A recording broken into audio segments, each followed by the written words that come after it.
أعوذ بالله من الشيطان الرجيم. بسم الله الرحمن الرحيم. السلام عليكم ورحمة الله وبركاته. الحمد لله رب العالمين، حمدا حامدين حمدا شاكرين، حمدا يوافي نعمه ويكافئ مزيده. يا ربنا لك الحمد كما ينبغي لجلال وجهك ولعظيم سلطانك.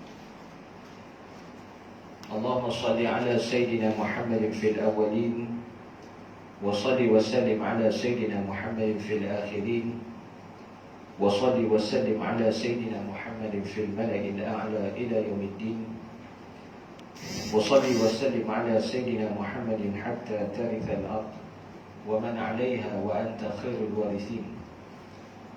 اللهم لك الحمد وإليك المشتكى وأنت المستعان، وعليك التكلان ولا حول ولا قوة إلا بالله العلي العظيم.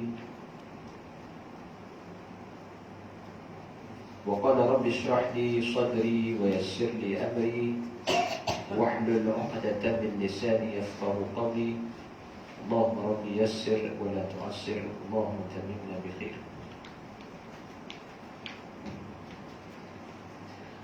Muslimin dan muslimat, tuan-tuan dan puan-puan sidang jemaah yang dirahmati Allah sekalian. Alhamdulillah, summa alhamdulillah, kita merafakkan setinggi-tinggi kesyukuran kepada Allah Subhanahu wa taala di atas peluang ruang yang diberikan kepada kita pada malam ini, bagi sama-sama kita kembali semula ke siri kuliah Maghrib untuk kita sama-sama membincangkan perkara-perkara yang berkaitan dengan fardu ain, yang berkaitan dengan ibadah, yang berkaitan dengan fiqh, yang berkaitan dengan akidah, yang berkaitan dengan akhlak dan juga tasawuf, yang menjadi kepentingan dalam kehidupan kita. Alhamdulillah juga tuan-tuan dan puan-puan sekalian, hadis yang Nabi SAW sampaikan kepada kita, yang ia merupakan hadis yang memberi motivasi, hadis yang memberi motivasi kepada kita untuk terus menuntut ilmu, sama ada ilmu yang didapati itu secara formal ataupun tidak formal, sama ada ilmu itu didapati di sekolah, di universiti, di surau-surau, di masjid dan sebagainya. Ia merupakan satu motivasi kepada kita untuk kita terus menuntut ilmu, sehinggalah kita kembali menemui pencipta kita. Jadi hadisnya yang sentiasa kita dengar, yang berbunyi, man salaka tariqan yaltamisu fihi ilma sahalallahu lahu bihi tariqan ila jannah. Orang sesiapa yang menempuh satu perjalanan bertujuan untuk menuntut ilmu, maka di sana Allah permudahkan baginya lorong-lorong ataupun jalan-jalan untuk ia pergi ke syurga Allah SWT. Sebagai mafhum di sebalik hadis ini, apabila Nabi SAW memberitahu bahawa orang yang keluar menuntut ilmu itu dipermudahkan baginya jalan untuk ke syurga, bermakna mafhum di sebaliknya, ataupun disebut dalam istilah hadis disebut mafhum mukhalafah. Apa yang kita boleh faham di sebalik mafhum di sebalik hadis ini ialah orang yang tidak menuntut ilmu dipersulitkan baginya jalan untuk ke syurga. Itu mafhum di sebalik hadis itu. Apabila orang yang menuntut ilmu dia dipermudahkan, bermakna sekiranya tidak berlaku proses menuntut ilmu dalam kehidupan kita, bermakna lorong-lorong ataupun jalan-jalan untuk kita ke syurga Allah itu dipersulitkan, diperpayahkan. Sebab itulah kita hendaklah sentiasa menjadikan hadis ini sebagai motivasi untuk terus menuntut ilmu. Tuan-tuan dan puan-puan muslimin dan muslimat yang dirahmati Allah sekalian, kita balik semula perbahasan kita pada kuliah yang terdahulu di muka surat 60, di muka surat 65 yang terakhir. Perbahasan kita yang terakhir dalam senarai sifat-sifat yang dikeji, sifat-sifat yang tidak baik ataupun disebut sifat-sifat mazmumah yang disenaraikan oleh Imam Al-Ghazali. Yang terakhir ialah setelah kita bincang banyak sifat sebelum itu, tuan-tuan dan puan-puan sekalian, di muka surat sebelum itu 63, 64, dan kita masuk ke kehidupan dan kesenangan duniawi akan menyebabkan takut akan kematian. Jadi sedemikian. Hatta kita yang duk mengaji, yang kerap main mengaji ni pun dia ada juga perasaan yang macam tu. Dia ada. Sebab masing-masing terpaut dengan kehidupan dunia. Kenapa dikaitkan dengan hati? Ada orang selalu kata nak impun harta banyak mana pun impun lah, tak ada masalah. Sebab ada di kalangan sahabat Nabi SAW yang mereka ini sampai taraf jutawan, banyak duit, banyak harta. Di antaranya ialah Sayyidina Uthman bin Affan. Sehingga diberitakan bahawa saham sahabat yang dikenali sebagai Sayyidina Uthman bin Affan ini sampai hari ini masih ada. Sampai hari ini masih ada. Aset dia, aset yang ditinggalkan, saham yang ditinggalkan itu sampai hari ini ada di kota Madinah, di kota Mekah. Sampai hari ini, tuan-tuan. Macam mana boleh berlaku? Sedangkan Sayyidina Uthman bin Affan ini dia hidup di zaman Rasulullah. Dia merupakan sahabat Nabi SAW, dan beliau juga di antara sahabat yang tersenarai dalam 10 senarai sahabat yang dijanjikan syurga. Sedangkan dia belum lagi meninggal, belum lagi mati, tapi dia beritahu dah masuk syurga, yang disebut sebagai Al-Ashrah Siri Nabil Jannah. Orang yang kata Ali yang lebih daripada semua ni, Ali nombor 1. Kata Ali nombor 1, Ali lah segala-galanya, Ali lah selepas Nabi. Tidak. Itu dalam perbahasan akidah.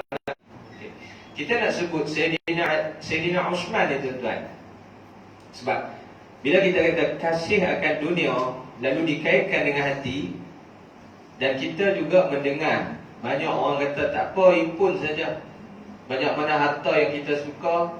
Sebab sahabat-sahabat Nabi pun ada di kalangan mereka yang hartawan, jutawan, yang harta banyak, yang aset mereka banyak. Bila dibubuh di hati, dia jadi terpaut. Hati akan terpaut kepada kemewahan dan kesenangan itu, yang menyebabkan tuan hati itu, tuan tubuh itu, dia tak berani nak mati.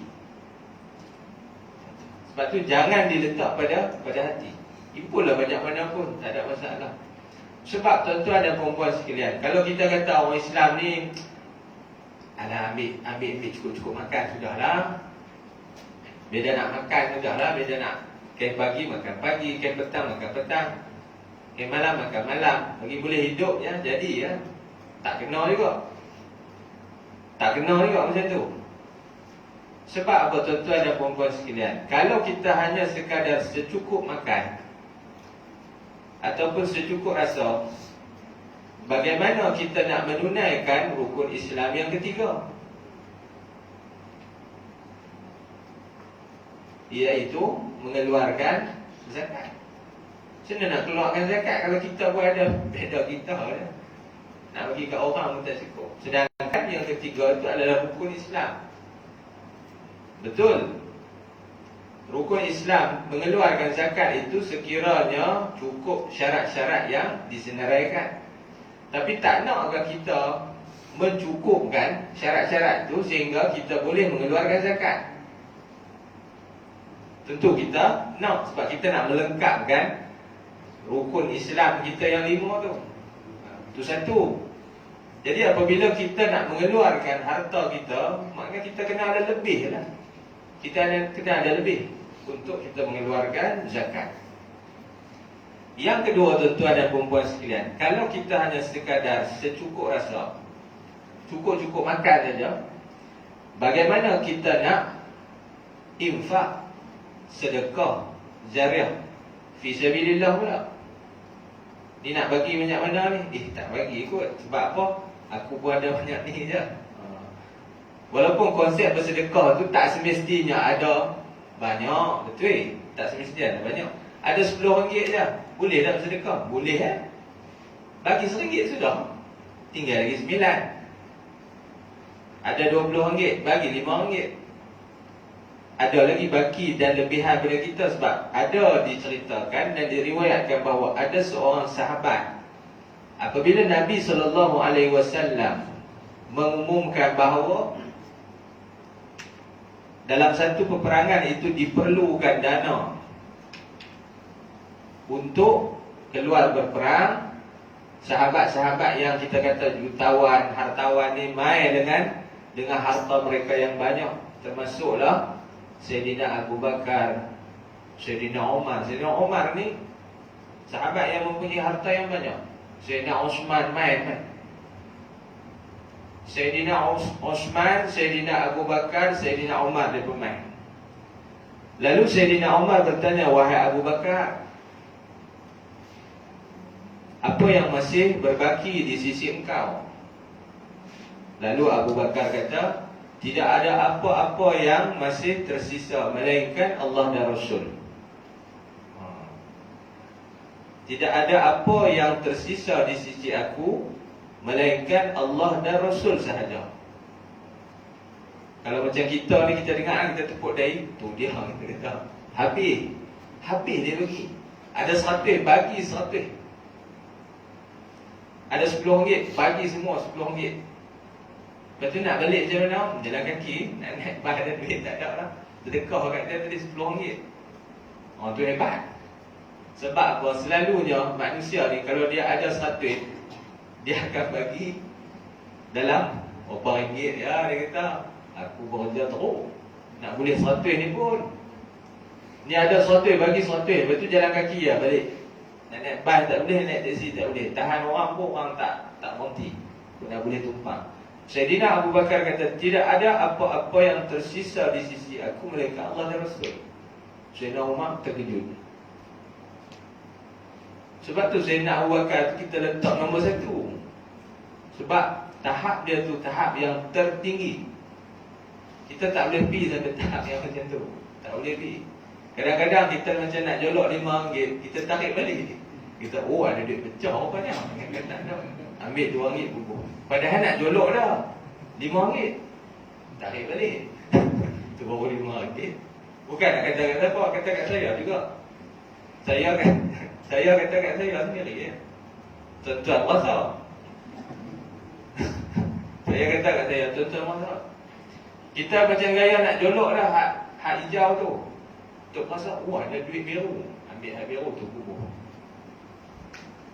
Jadi apabila Sayyidina Umar dia dengar macam tu, dia kata, patutlah Sayyidina Abu Bakar ni orang yang iman dia. Rasulullah kata, sekiranya diletakkan iman Abu Bakar di atas satu timbangan dan diletakkan seluruh iman umat manusia yang terdahulu dan terkemudian di atas timbangan yang satu lagi, nescaya berat lagi iman Sayyidina Abu Bakar. Berat lagi iman dia. Habis macam mana sahabat-sahabat lain nak pintar dia? Mana boleh. Kan ada satu golongan kata Sayyidina Ali lebih daripada. Tak boleh. Susunan tu memang betul lah. Memang kena lah. Itu yang digambarkan oleh Rasul. Jadi tuan-tuan dan puan-puan sekalian, Apa yang tersisa di sisi Sayyidina Umar? Sayyidina Umar tidaklah sampai bagi semua. Dia bagi separuh, dia simpan separuh. Lalu apabila ditanya, wahai Umar, kenapa tak bagi semua? Dia kata, ni beda nak rolling lah. Dia kata, kalau aku bagi semua nak rolling apa? Simpan separuh, beda nak rolling, berniaga. Jadi tuan-tuan dan puan-puan sekalian, bukan tak boleh, impunlah. Impunlah harta, kerana harta itu kita boleh bantu orang yang memerlukan, dan itu yang dituntut sebenarnya. Jadi kalau kita kata secukup makan, secukup rasa tu kadang-kadang macam tak kenal juga. Kalau kita boleh dapat lebih, cuma jangan disimpan di hati. Kerana apabila kesenangan duniawi dan kehidupan duniawi itu terlekat di hati kita, ketika itu menjadikan kita ni sukar untuk berpisah dengan dunia dan takut akan kematian. Muslimin dan muslimat yang dirahmati Allah sekalian, ada sepotong hadis di mana Nabi SAW menggambarkan kita bagaimana situasi umat akhir zaman ini dalam sepotong hadis. Mari kita tengok, sebab hadis ini ada kaitan dengan pembahasan kita, iaitu cinta akan dunia. Hadis ini tuan-tuan dan puan-puan sekalian boleh kita dapati dalam 40 hadis penawar bagi hati yang dikarang oleh Syekh Ahmad Fahmi Zamzam. Ada dalam tu 40 hadis. Hadis ini adalah hadis sahih yang diriwayatkan oleh seorang sahabat, Thawban an Thawban radhiyallahu anhu anna Rasulullah sallallahu alaihi wasallam qala. Daripada Thawban radhiyallahu anhu bahawa katanya Nabi sallallahu alaihi wasallam bersabda, yushiku al-umamu an tada'a alaikum kama tada'a al-akalatu ila qas'atiha. Faqala qailun, wa min qillatin nahnu yawma'idhin ya Rasulullah. Qala bal antum yawma'idhin kathirun walakinnakum ghutha'un kaghusa'is sayli wa la yanzi'anna Allahu min suduri aduwwikum al-mahabata minkum wa la yakhzifanna Allahu fi qulubikum al-wahna. Qala ya Rasulullah wa ma al-wahnu? Qala hubbud dunya wa karahiyatul maut. Hadis ni tuan-tuan pernah dengar, selalu dibacakan pada rangkap yang last sekali. Nabi kata hubbud dunya wa karahiyatul maut. Satu hari Thawban ini dia menceritakan kepada sahabat-sahabat yang lain. Oleh kerana dia dapat hadis ni, dia cerita, disebarkan kepada sahabat-sahabat, kata bahawa Nabi SAW pernah bersabda. Kata Nabi, yushikul umam an tada'a alaikum, akan sampai satu masa setiap manusia pada akhir zaman ini, merujuk pada akhir zaman, akan datang mengerumuni kamu. Tada'a alaikum, semua umat manusia akan datang mengerumuni kamu, kama tada'al akalatu ila qas'atiha. Nabi nak abang kata rumun tu macam mana? Nabi kata rumun macam orang rumun talam nak makan nasi. Talam, kita makan nasi dalam talam. Bila kita letak talamnya, pakai api rumun nak makan nasi, dia lengkong, gelap. Lepas tu tangan pakai masuk, pakai lawan ambil. Pakai lawan ambil. Ada yang satu talam 4 orang, ada yang satu talam 6 orang. Tapi kalau yang satu talam 6 orang tu mahal lah sikit. Macam makan nasi Arab, setalam 4 orang ada harga dia. Kalau setalam 6 orang, mahal lagi, banyak. Tapi kalau sampai 6 orang tak kenyang. 4 orang tu okey lah. Kalau setalam 2 orang. Tapi Nabi nak beritahu, kata rumun tu rumun yang macam tu. Rumun main keliling talam tu, kemudian tangan masuk, lawan kes, lawan tarik, lawan tolak. Ni dia panggil, dalam ni dia ada unsur tashbih. Dia panggil tashbih ni perumpamaan yang Nabi nak beritahu bahawa akan berlaku satu fenomena yang sedemikian rupa.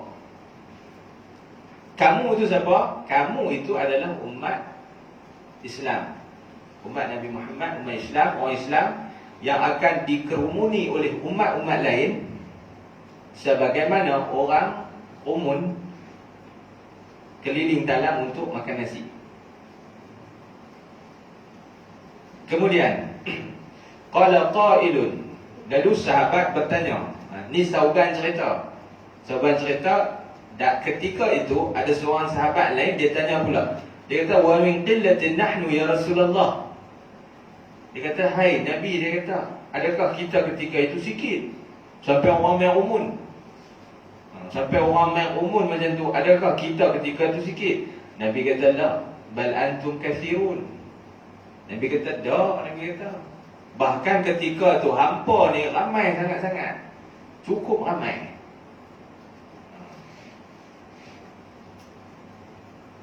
Macam sekarang ni lah tuan-tuan, umat Islam yang ada di Indonesia tu tuan-tuan, paling ramai.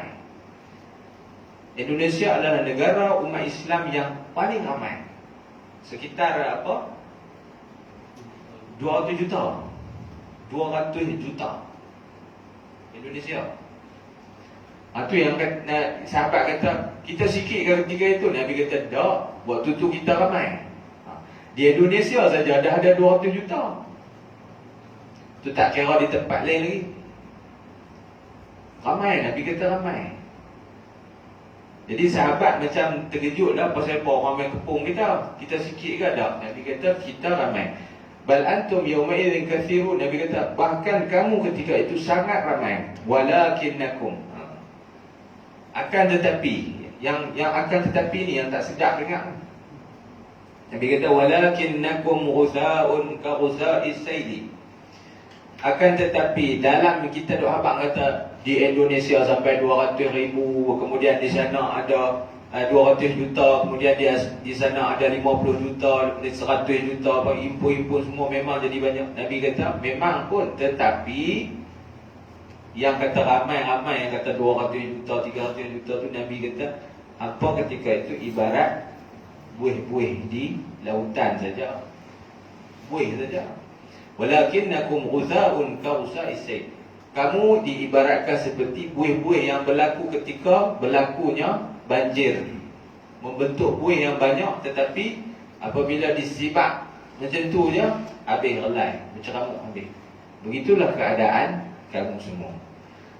Lalu Nabi melanjutkan lagi. Nabi kata wala yanzi'annallahu min suduri aduwikum almahabata minkum. Ketika itu Allah Subhanahu wa taala cabut perasaan gerun musuh kamu terhadap kamu. Allah cabut. Apabila Allah Subhanahu wa taala cabut perasaan gerun musuh terhadap kita, maka bermakna musuh tidak lagi menggeruni. Tak, tengok kita tak geruna. Tengok kita tak rasa takut dah. Kerana apa? Kerana Allah cabut perasaan gerun itu daripada diri mereka. Bukan sekadar Allah cabut, Allah campak pula satu lagi penyakit. Nabi kata wala yakhzifannallahu fi qulubikum alwahna. Allah campak pula sejenis penyakit dalam hati-hati kamu, iaitu penyakit wahan. Sahabat tanya lagi, wa mal wahnu ya Rasulullah? Wahan tu apa dia? Nabi kata hubbud dunya wa karahiyatul maut. Cinta akan dunia dan takut akan kematian. Ini yang kita kata tadi, sifat yang ke-9 tadi, sifat yang tidak baik, tidak elok ialah cinta akan dunia. Tuan-tuan perasan tuan-tuan, bila satu orang itu cinta akan dunia, pasti kematian itu ditakuti. Sebab tu Nabi SAW dia gabungkan cinta dunia dengan takut mati. Bila orang tu dia takut mati, pasti dia cinta dunia. Bila satu orang tu dia cinta dunia, pasti dia takut mati. Pastilah. Sebab tu digabungkan dua, takut mati dengan cinta dunia dengan takut mati, dia duduk sekali. Sebab tu tuan-tuan dan puan-puan sekalian, kita melihat situasi hari ini. Kalau kita meneliti banyak lagi ayat-ayat Al-Quran ni, contohnya apa yang Allah sifatkan dunia ini di dalam Al-Quran. Ini dalam surah Al-Mulk. Kita tengok surah Al-Mulk.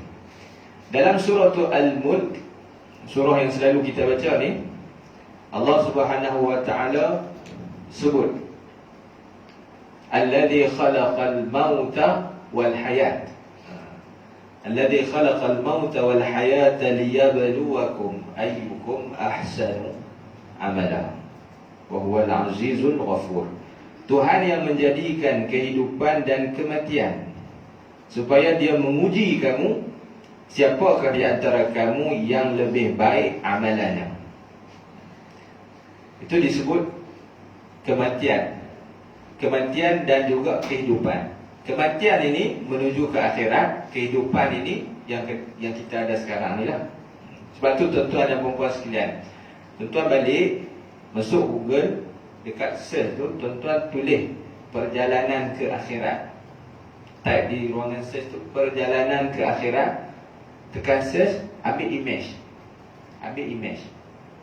Tengok dia akan keluar satu paparan di mana dia tunjuk di situ bagaimana perjalanan kita itu menuju ke akhirat. Dia gambar-gambar yang macam ni tuan-tuan, kita cuba cari dan kita tengok. Sebab dia akan memberi kesan pada hati kita. Sebab bila kita sebut tadi, dunia yang terpaut dengan hati tu, sebab kita puluh sangat-sangat sampai dia melekat di sini, kemudian kita terlupa bahawa kita akan mati. Dia cari sekeping gambar tu.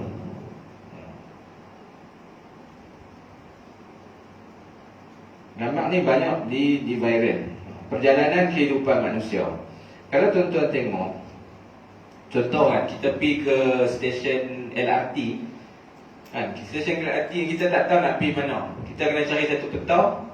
Bila kita tengok peta tu, kita tak tahu kita duduk di mana. Kita cari satu point, dia akan bulat, dia akan tulis anda berada di sini. Anda berada di sini. Kita tahu, duduk tang ni ke. Okey, kemudian kita akan tengoklah lorong-lorong, jalan-jalan, susun yang kita nak pergi ni. Kita nak pergi mana?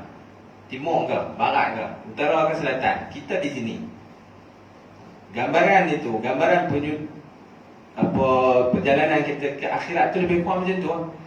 Dia akan tulis anda di sini. Di mana? Destinasi kita yang kita ada sekarang ini ialah dunia. Dunia. Ini tuan-tuan balik, tuan-tuan cari ayat-ayat yang Allah cerita tentang dunia. Cerita tentang dunia. Antaranya wamal hayatud dunya illa mata'ul ghurur. Kata tidaklah kehidupan dunia itu melainkan kesenangan, keseronokan yang menipu. Memang menipu sungguh tuan-tuan. Memang menipu. Tuan-tuan balik, kalau boleh, keratan ni tuan-tuan print, tuan-tuan laminate bagi elok-elok, buat besar ke, lekat dekat dinding rumah. Daripada kita duk pelekatkan gambar yang nampak kan, baik kita pelekat yang ni tadi. Macam tunjuk lah ni, tapi kecil kan. Cantik, gambar dia cantik. Dia tunjuk perjalanan kita. Ini perjalanan kita tuan-tuan. Gambar ni kita kena print tengok, simpan. Kena simpan. Kan, dia tulis anda di sini, kita di sini. Dekat gambar kita di sini tu dia letak gambar planet bumi. Mana di dunia. Dua alam yang kita dah lewat, kita lalu ialah yang pertama alam roh, yang kedua alam kandungan. Baru dua alam. Dan kita di alam yang ketiga, di dunia. Dunia ni Allah kata kesenangan, keseronokan, kealpaan yang merugikan, yang merosak dan membinasakan. Macam-macam lah tuan-tuan. Jadi, dan kalau kita tengok alam-alam selepas daripada alam dunia yang kita akan pergi tu masih jauh dan masih panjang. Kalau saya boleh baca di sini, selepas alam dunia ni kita akan pergi ke alam kubur. Alam kubur. Inilah alam yang termasuklah saya. Kita takut nak pergi alam tu. Sebab apa? Sebab dunia tu ada di hati, dan hati tak boleh nak lepas. Bukan. Sebenarnya kadang-kadang tuan-tuan, jangan kata orang kaya. Jangan kata orang kaya. Orang miskin pun, yang tak ada apa pun, dia kalau boleh tak mau mati. Padahal dia tak ada apa pun, dia mati. Dia kata jangan. Kita ada harta, kita ada ladang, kita ada kebun, kita ada segala-galanya. Nak mati dah? Jangan mati kisah. Nanti dulu, amalan pun tak ada lagi. Tapi harta banyak dah. Harta banyak dah, Mekah tak pergi lagi. Haji tak pergi lagi. Nanti tak sampai suruh lagi. Bila ni payah lah. Sebelum ni, contoh. Kalau kita kata, orang yang sebegini tak mau mati, rasional lah. Maksudnya masuk akal juga lah. Harta dia banyak, memanglah. Tapi tuan-tuan cuba tanya orang yang tak ada harta apa, mau tak mati? Dia pun akan bagi jawapan, tak mau. Padahal dia bukan ada apa pun. Tak ada apa pun, mati pun tak apa. Tak mau. Memang manusia tu macam tu. Sama ada yang kaya ataupun yang miskin, kematian itu merupakan sesuatu yang sangat-sangat ditakuti. Tetapi tuan-tuan dan puan-puan sekalian, kematian ini merupakan pintu masuk. Pintu masuk. Apabila dia mencintai dunia, bermakna dia tak mau mati. Bagaimana kita tak mau mati sedangkan kita akan pergi ke sana? Pintu masuk ke akhirat ialah liang lahat. Sebab tu tuan-tuan, selepas tu dia ada kehancuran alam semesta, hari kebangkitan, padang mahsyar. Tu semua stesen tu. Stesen yang kita tak tahu. Pada setiap stesen tu kita tak tahu lama mana kita nak duduk. Tak tahu lama mana. Hari kebangkitan, padang mahsyar, syafaat, hisab, mizan, telaga, dan penghujung sekali adalah sirat. Dan selepas sirat tu, kiri dan kanan, syurga dan neraka. Sampai di situ. Itu destinasi yang terakhir. Sebenarnya tuan-tuan dan perempuan sekalian, kita ni bukan penduduk asal, penduduk dunia, bukan. Kita ni adalah penduduk alam akhirat. Kalau kita tengok balik tuan-tuan, cerita Nabi Adam alaihissalam, permulaan dia di mana? Di syurga. Di syurga. Itu permulaannya. Apabila berlaku kesalahan memakan buah-buah larangan dan sebagainya, Allah turunkan sebentar ke dunia, pisat dia. Nanti nak balik ke tempat tu juga. Mana kita ni, perjalanan menuju ke akhirat ni sebenarnya perjalanan kembali ke kampung halaman. Tak mau ke balik kampung halaman? Tak mau ke? Tak, kalau ni tak mau lagi Ustaz. Contohlah macam kita kan, kita orang Jitra. Memang alamat IC semua Jitra. Kita hijrah pergi ke Kuala Lumpur saja cari makan. Betul orang tanya, tak mau balik Jitra ke? Dia kata nak balik juga dah, tapi dalam waktu terdekat ni tak balik lagi kot.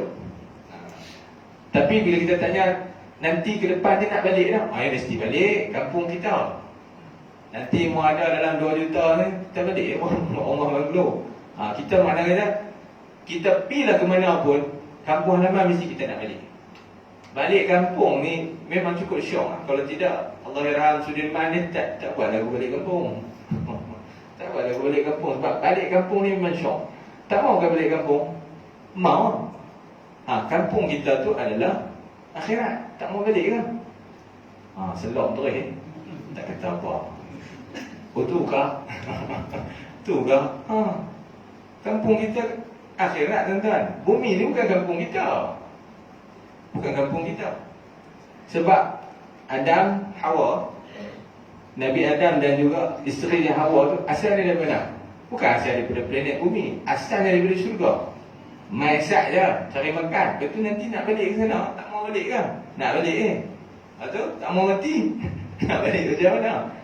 Pintu untuk masuk ke akhirat ialah mati. Kalau tak mau mati, tak boleh balik. Tak boleh balik.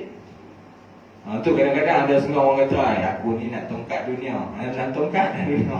Dunia dengan hang-hang kali nak hancur. Kata nak hidup mana? Tidak ada pilihan melainkan kena balik kampung. Sama ada bersedia ataupun tidak. Sebab itulah tuan-tuan dan puan-puan sekalian, kesimpulan dia ialah impullah harta banyak mana sekalipun tidak menjadi masalah, malah dia menjadi satu advantage, kelebihan pada kita, kerana dengan harta tu kita boleh infak, kita boleh sedekah, kita boleh jariah, kita boleh buat macam-macam. Orang yang ada duit ni dia boleh buat macam-macam. Apa dia istilah dia panggil? Apa? Cash is king. Cash itu adalah raja. Cash itu adalah king. Hang ada duit, hang jadi raja. Jadi tidak menjadi masalah untuk orang Islam menghimpun kekayaan. Cuma apabila kekayaan itu diletakkan di hati, ketika itu yang menjadi masalah yang cukup besar. Kerana dia akan main satu penyakit hubbud dunia wa karahiyatul maut. Jadi tuan-tuan dan puan-puan muslimin dan muslimat yang dirahmati Allah sekalian, saya kira jelas apa yang kita nak sampaikan pada malam ini. Pada poin yang ke-9 itu, kasih akan dunia merupakan satu perkara yang tidak baik, dan kita cuba beramal untuk diri saya dan juga tuan-tuan dengan penerangan ayat Al-Quran, hadis dan juga beberapa contoh-contoh itu. Saya kira jelas apa yang nak disampaikan. Jadi tuan-tuan dan puan-puan muslimin dan muslimat yang dirahmati Allah sekalian, saya kira cukup dulu sekadar itu perbincangan kita pada malam ini, dan kita selesai 9 sifat-sifat mazmumah yang digariskan oleh Imam Al-Ghazali. Yang terakhir ialah kasih akan dunia. Jadi insya-Allah pada kuliah yang akan datang kita akan masuk di muka surat yang sama juga tuan-tuan. Muka surat yang sama 65, hukum-hukum dasar syariat Islam. Hukum-hukum yang berkaitan dengan halal, haram, harus harus mubah dan sebagainya. Itu yang kita akan bahaskan di kuliah yang akan datang insya-Allah. Sekiranya tidak ada sebarang arahan melintang, kita sama-sama berdoa tuan-tuan agar kita boleh kekal di masjid, di surau, dan tidak ada lagi sekatan seperti sebelum-sebelum ini, dan insya-Allah dipermudahkan segala urusan kita. A'udzubillahi minasyaitonirrajim. Bismillahirrahmanirrahim. Alhamdulillahirabbil alamin, wassalatu wassalamu ala asyrafil anbiya'i wal mursalin wa ala alihi wa ashabihi ajma'in. اللهم اجعل جمعنا هذا جمعا مرحوما وتفرقنا من بعده تفرقا معصوما ولا تجعل اللهم فينا ولا معنا شقيا ولا محروما ولا مطرودا. اللهم إنا نعوذ بك من البرص والجنون والجذام ومن سيء الأسقام. اللهم إنا نعوذ بك من البرص والجنون والجذام ومن سيء الأسقام. لا إله إلا أنت سبحانك إنا كنا من الظالمين. لا إله إلا أنت سبحانك إنا كنا من الظالمين. ربنا آتنا في الدنيا حسنة وفي الآخرة حسنة وقنا عذاب النار. وصلى الله على سيدنا محمد وعلى آله وصحبه وسلم والحمد لله رب العالمين. قبل الله.